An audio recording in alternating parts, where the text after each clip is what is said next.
Hi സുഹൃത്തുക്കളെ, economics and statistics വകുപ്പിലേക്കുള്ള research officer notification വന്നിരിക്കുകയാണ്. നിങ്ങളുടെ പ്രൊഫൈലിൽ ഉടനെ തന്നെ ഇത് ആക്റ്റീവ് ആവും. നിശ്ചിത യോഗ്യതയുള്ള ഉദ്യോഗാർത്ഥികൾക്ക് പരീക്ഷയ്ക്കായിട്ട് ആപ്ലിക്കേഷൻ കൊടുക്കാം. അപ്പോൾ നമ്മൾ എന്താണ് പോസ്റ്റ്, എത്ര വേക്കൻസികൾ നോട്ടിഫിക്കേഷനിലുണ്ട്, പിന്നെ അതുപോലെ തന്നെ ക്വാളിഫിക്കേഷൻ എന്താണ് തുടങ്ങിയ കാര്യങ്ങളൊക്കെയാണ് വീഡിയോയിൽ ഡിസ്കസ് ചെയ്യുന്നത്. അത് പിന്നെ പറയട്ടെ, I+E പരീക്ഷയ്ക്ക് വേണ്ടിയിട്ട് ഏറ്റവും ഇന്റൻസീവ് ആയിട്ടുള്ള ബാച്ച് സ്റ്റാർട്ട് ചെയ്ത് കഴിഞ്ഞു. നേരത്തെ തന്നെ പഠിച്ചു തുടങ്ങുക എന്നുള്ളതാണ്. നമുക്ക് മാത്തമാറ്റിക്സിന്റെയും സ്റ്റാറ്റിന്റെയും എക്കണോമിക്സിന്റെ ഒക്കെ പോർഷൻസ് ഇതിൽ പഠിക്കാറുണ്ട്. കൂടാതെ ഒരുപക്ഷെ കൊമേഴ്സിന്റെ ടോപ്പിക്കുകളും അഡീഷണൽ ആയിട്ട് നമുക്ക് പഠിക്കേണ്ടതായിട്ട് വരും. അപ്പോൾ അതൊക്കെ പഠിച്ചെടുക്കണമെങ്കിൽ നമുക്കറിയാം പല വിങ്ങിലുള്ള അല്ലെങ്കിൽ പല ബ്രാഞ്ചിലുള്ള ടോപ്പിക്കുകളാണ് നമുക്ക് പഠിക്കാനുള്ളത്. അപ്പോൾ അതുകൊണ്ട് തന്നെ നേരത്തെ പഠനം ആരംഭിക്കുക എന്നുള്ളതാണ് വിജയത്തിലേക്കുള്ള ഷോർട്ട് കട്ട്. ഏറ്റവും മികച്ച ഒരു പോസ്റ്റ് തന്നെയാണ്. സ്റ്റേറ്റ് വൈഡ് നിയമനമാണ് നടക്കുന്നത്. തൊട്ട് മുമ്പ് നമുക്കറിയാം സ്റ്റാറ്റിസ്റ്റിക്കൽ അസിസ്റ്റന്റ് വന്നിട്ടുണ്ടായിരുന്നു. അത് ഡിസ്ട്രിക്ട് വൈസ് നിയമനമായിരുന്നു. ഇത് സ്റ്റേറ്റ് വൈഡ് നിയമനമാണ്. നല്ല ഒരു പോസ്റ്റ് തന്നെയാണ്.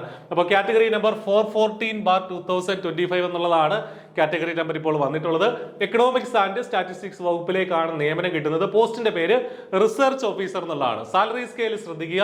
51,400 മുതൽ 1,10,10,000 വരെയുള്ള ഏറ്റവും മികച്ച ഒരു സാലറി സ്കെയിൽ തന്നെയാണ്. PSC പരീക്ഷകൾ യൂഷ്വലി വിളിക്കാറുള്ള പരീക്ഷകളുടെ കൂട്ടത്തിലെ ഏറ്റവും മികച്ച ഒരു സാലറി സ്കെയിൽ തന്നെയാണ് ഈ പറഞ്ഞ ഈ റിസർച്ച് ഓഫീസർക്ക് ഉള്ളതെന്ന് നമ്മൾ മനസ്സിലാക്കുക.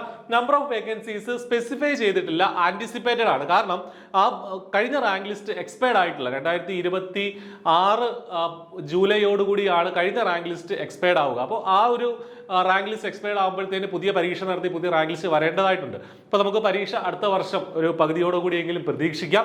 എന്താണെങ്കിലും പഠിക്കാൻ ഒരു 6 മാസം നമ്മുടെ മുന്നിൽ കിട്ടുമെന്നുള്ള കാര്യം ഉറപ്പാണ്. ഇനി ഏജ് ലിമിറ്റ് ശ്രദ്ധിക്കുക. 36 വയസ്സ് വരെ ഉള്ളവർക്കാണ് ഇതിന് അപ്ലൈ ചെയ്യാൻ പറ്റുക. ജനറൽ കാറ്റഗറിയിൽ 36 വയസ്സാണ് ഏജ് ലിമിറ്റ് എന്നുള്ളത് ശ്രദ്ധിക്കുക.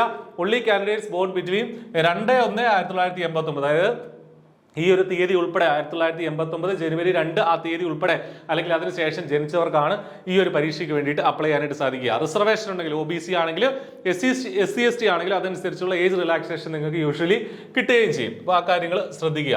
ഇനി എന്താണ് ഈ പരീക്ഷയുടെ ക്വാളിഫിക്കേഷൻ എന്നുള്ളത്? അപ്പോൾ പുതിയ നോട്ടിഫിക്കേഷനിൽ പറഞ്ഞിരിക്കുന്ന ക്വാളിഫിക്കേഷൻ എന്താണെന്ന് നമുക്ക് ശ്രദ്ധിക്കാം.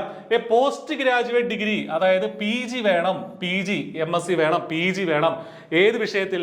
ഒന്നുകിൽ എക്കണോമിക്സിൽ ഒരു PG വേണം, അല്ലെങ്കിൽ സ്റ്റാറ്റിസ്റ്റിക്സിൽ ഒരു PG വേണം, അല്ലെങ്കിൽ മാത്തമാറ്റിക്സിൽ ഒരു PG വേണം, അല്ലെങ്കിൽ കൊമേഴ്സിൽ ഒരു PG വേണം. അപ്പൊ ഈ 4 വിഷയങ്ങളിൽ ഏതെങ്കിലും ഒന്നിൽ നിങ്ങൾക്ക് പോസ്റ്റ് ഗ്രാജുവേഷൻ MSc ഉണ്ടെങ്കിൽ, MSc എക്കണോമിക്സ്, സ്റ്റാറ്റിസ്റ്റിക്സ്, അല്ലെങ്കിൽ മാത്തമാറ്റിക്സ്, അല്ലെങ്കിൽ കൊമേഴ്സ് ഉണ്ടെങ്കിൽ എംകോം ഉണ്ടെങ്കിൽ നിങ്ങൾക്ക് ഇതിന് അപ്ലൈ ചെയ്യാനായിട്ട് സാധിക്കും. ഇനി മറ്റൊരു കണ്ടീഷനും കൂടി ഇതിനകത്ത് പറയുന്നുണ്ട്.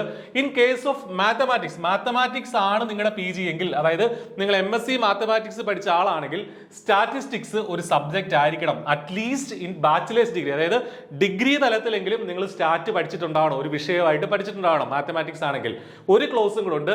നിങ്ങൾ ഇനി കൊമേഴ്സ് ഗ്രാജുവേറ്റ് ആണെങ്കിൽ, കൊമേഴ്സ് ആണ്, MCOM ആണ് നിങ്ങളുടെ ക്വാളിഫിക്കേഷൻ എങ്കിൽ, ഡിഗ്രി തലത്തിലെങ്കിലും നിങ്ങൾ സ്റ്റാറ്റ് അല്ലെങ്കിൽ ബിസിനസ് സ്റ്റാറ്റിസ്റ്റിക്സ് അല്ലെങ്കിൽ അരിത്തമെറ്റിക് സ്റ്റാറ്റിസ്റ്റിക്സ്, ഈ മൂന്നിൽ ഏതെങ്കിലും ഒരു വിഷയമെങ്കിലും പഠിച്ചിരിക്കണം എന്നുള്ളതാണ് നമ്മൾ മനസ്സിലാക്കുന്നത്. അപ്പൊ കൊമേഴ്സുകാർ യൂഷ്വലി സ്റ്റാറ്റ് ഒക്കെ പഠിക്കുന്ന ആളുകൾ തന്നെയാണ്. PGയിലോ UGയിലോ എവിടെയെങ്കിലും നിങ്ങൾ ഈ പറഞ്ഞിരിക്കുന്ന 3 വിഷയങ്ങളിൽ ഒന്ന് പഠിച്ചിട്ടുണ്ടാവണം. മാത്തമാറ്റിക്സ് ആണെങ്കിൽ സ്റ്റാറ്റ് ഒരു വിഷയമായിട്ട് പഠിച്ചിട്ടുണ്ടായിരിക്കണം. അത് UGയിൽ അല്ലെങ്കിൽ PGയിൽ എവിടെയെങ്കിലും സ്റ്റാറ്റിസ്റ്റിക്സ് പഠിച്ചിട്ടുണ്ടായിരിക്കണം എന്നുള്ളതാണ് പറയുന്നത്. അപ്പോൾ ഇതാണ് ക്വാളിഫിക്കേഷന്റെ കാര്യത്തിൽ ഡൗട്ട് വേണ്ട. Economics, stat, mathematics, commerce. അപ്പോൾ സിലബസിലും ഈ 4 സബ്ജക്റ്റും കയറി വരും. നിലവിലെ സിലബസിൽ എക്കണോമിക്സും സ്റ്റാറ്റും മാത്തമാറ്റിക്സും മാത്രമേ ഉള്ളൂ. കൊമേഴ്സും കൂടെ കയറി വരാനുള്ള സാധ്യതയുണ്ട് പുതിയ സിലബസിൽ. എന്താണെങ്കിലും നിലവിലെ സിലബസിന്റെ അടിസ്ഥാനത്തിൽ നമ്മൾ പഠിച്ചു തുടങ്ങണം. PG ആണ് ഇതിന്റെ ക്വാളിഫിക്കേഷൻ. അപ്പോൾ PG ലെവലിലുള്ള ഒരു പരീക്ഷയാണെന്ന് കൂടെ നമ്മൾ മനസ്സിലാക്കുക. അപ്പോൾ അത്രയും ഡീപ്പായിട്ടുള്ള നോളജ് നമുക്ക് ഇതിനകത്ത് ഉണ്ടാവണം. അതിനുവേണ്ടി നേരത്തെ തുടങ്ങുക. സിലബസ് ഒക്കെ വന്നിട്ട് പിന്നീട് തുടങ്ങാമെന്ന് കരുതിയിരുന്നാൽ നമ്മൾ കോമ്പറ്റീഷനിൽ ഒരുപാട് പിറകിലായി പോകും. ഡിസംബർ 3-ാം തീയതി വരെ ഈ പരീക്ഷയ്ക്ക് വേണ്ടിയിട്ട് അപ്ലൈ ചെയ്യാം. അതുവരെ നോക്കിയിരിക്കേണ്ട. പ്രൊഫൈലിൽ ആക്റ്റീവ് ആയാൽ ആപ്ലിക്കേഷൻ കൊടുക്കുക. I+E ഈ പരീക്ഷയ്ക്ക് വേണ്ടിയിട്ട് ഏറ്റവും ഇന്റൻസീവ് ആയിട്ടുള്ള കോച്ചിങ് ഒരുക്കുന്നുണ്ട്. കൊമേഴ്സ് റിലേറ്റഡ് ആയിട്ടുള്ള, എക്കണോമിക്സ് റിലേറ്റഡ് ആയിട്ടുള്ള, മാത്തമാറ്റിക്സ് റിലേറ്റഡ് ആയിട്ടുള്ള പരീക്ഷകളിലൊക്കെ ഒരുപാട് റാങ്കുകൾ I+ന് സ്വന്തമാക്കാൻ സാധിച്ചിട്ടുണ്ട്. അതേ നിലവാരമുള്ള ക്ലാസ്സുകൾ ഈ പരീക്ഷയ്ക്കായിട്ട് I+ പ്രൊവൈഡ് ചെയ്യുന്നുണ്ട്. അപ്പോൾ കോഴ്സിൽ ജോയിൻ ചെയ്യാനായിട്ട് വീഡിയോ ഡിസ്ക്രിപ്ഷനിലുള്ള ആ ഒരു നമ്പറിൽ വിളിക്കുക, അല്ലെങ്കിൽ ആ ഗൂഗിൾ ഫോം ഫില്ല് ചെയ്യുക. അപ്പോൾ വളരെ കൃത്യമായിട്ട് പരീക്ഷയ്ക്ക് വേണ്ടിയിട്ട് പഠിക്കുക. ഇനി നമ്മുടെ മുന്നിൽ അധിക സമയമില്ല. കൃത്യമായിട്ട് സിസ്റ്റമാറ്റിക് ആയിട്ട് പഠിച്ച് ഈ ജോലി നിങ്ങൾക്ക് സ്വന്തമാക്കാൻ സാധിക്കട്ടെ എന്ന് ആശംസിക്കുകയാണ്. All the best. Thank you.